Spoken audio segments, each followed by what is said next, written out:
चाणक्य ने बताया कि जिस घर में होते हैं ये तीन काम, वहाँ खुद चलकर आती लक्ष्मी, धन की नहीं होती कमी। आचार्य चाणक्य अपने समय में एक कुशल सलाहकार के रूप में प्रसिद्ध थे। उन्होंने अपनी इन्हीं कुशलता से कई लोगों का जीवन सफल बनाया है। आचार्य चाणक्य ने अपनी सोच विचार को अपने जीवन जीने का सिद्धांत बनाया था और इन्हीं सिद्धांतों को आगे चलकर उन्होंने चाणक्य नीति में तब्दील कर दिया। आचार्य चाणक्य को हम सब एक महान अर्थशास्त्री के तौर पर जानते हैं, लेकिन इसके साथ साथ वे एक कुशल रणनीतिकार और कूटनीतिज्ञ भी थे। उनकी सोच व नीतिपूर्ण सलाह के चर्चे उस समय से लेकर आज के समय में भी काफ़ी प्रचलित है। बता दें कि चाणक्य की इन्हीं नीतियों को उन्होंने एक शास्त्र लिख दिया, जिसे हम नीति शास्त्र के नाम से जानते हैं। बता दें कि नीति शास्त्र में आचार्य चाणक्य ने जीवन के कई पहलुओं को लेकर विस्तार से बताया है। व्यक्ति के अच्छे बुरे समय से लेकर वैवाहिक जीवन, करियर सहित कई व्यक्ति विशेषताओं के बारे में भी जानकारी दी है। माना जाता है कि जो व्यक्ति चाणक्य नीति को पढ़कर उसकी गहराई तक पहुंच गया, उसे जीवन की हर परिस्थिति से लड़ने का हुनर आने लगता है। वह बड़े ही साहस से उनका सामना कर निकल सकता है। हालांकि इसके अलावा आचार्य चाणक्य ने अपनी नीति शास्त्र में कुछ ऐसी नीतियां भी बताई हैं जिन्हें अमल कर जीवन में लाने से घर में पैसे के नए स्रोत बनने लगते हैं और धन खुद आपके पास चलकर आने लगता है। तो आइए जानते हैं आचार्य चाणक्य की उन नीतियों के बारे में जो कि व्यक्ति को धनवान बनने में मदद करती है। लेकिन उससे पहले आप लोग चाहते हैं कि भगवान विष्णु और माता लक्ष्मी का आशीर्वाद हमेशा आप लोगों पर बना रहे, तो हमारे वीडियो को लाइक करें, चैनल को सब्सक्राइब करें और कमेंट बॉक्स में राधे राधे जरूर लिखें।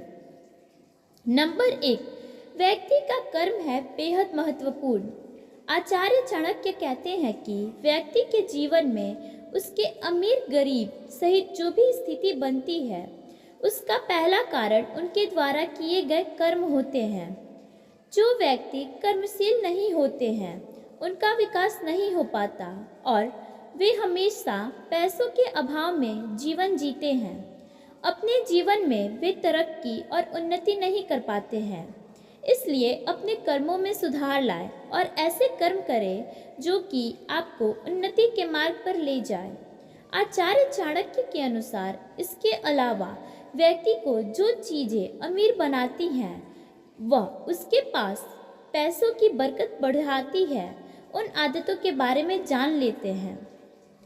नंबर 2, दान पुण्य करने की आदत। चाणक्य नीति के अनुसार जिन लोगों में दान पुण्य करने की आदत होती है, उनके पास कभी धन की कमी नहीं होती, क्योंकि जो दूसरों के प्रति परोपकार की भावना रखते हैं, उन लोगों के साथ हमेशा आशीर्वाद होता है, जो कि उन्हें जीवन में आगे बढ़ने में मदद करता है। इसके साथ ही माँ लक्ष्मी भी ऐसे लोगों से हमेशा प्रसन्न रहती हैं। इसके पास धन आने का स्रोत बढ़ते हैं। तीसरा, अन्न की बर्बादी ना करना। चाणक्य नीति के अनुसार जिस घर में अन्न की बर्बादी होती है, वहाँ हमेशा आर्थिक तंगी बनी रहती है। लेकिन जहाँ अन्न को व्यर्थ नहीं किया जाता और जहाँ अन्न की बर्बादी नहीं की जाती है, वहाँ हमेशा माँ लक्ष्मी का वास होता है और धन का आना कभी नहीं रुकता। क्योंकि हमारी संस्कृति में अन्न को देवता के समान माना जाता है। इसलिए अगर आप धनवान बनना चाहते हैं तो सबसे पहले अपने घर में अन्न को व्यर्थ करने से बचें। नंबर 4, मेहमानों का आदर सत्कार। चाणक्य नीति के अनुसार जिस घर में मेहमानों का आदर पूर्वक सत्कार किया जाता है, वहाँ कभी भी धन की कमी नहीं होती और इन लोगों के घर में हमेशा बरकत रहती है, क्योंकि घर आए मेहमान को भगवान के रूप में देखा जाता है। इसलिए जब भी कोई आपके घर आए तो हमेशा उसका सम्मान करें और सामर्थ्य पूर्वक उनका सत्कार करें। इससे माँ लक्ष्मी प्रसन्न होती हैं और उस पर धन की कभी भी कमी नहीं होती है। धन्यवाद।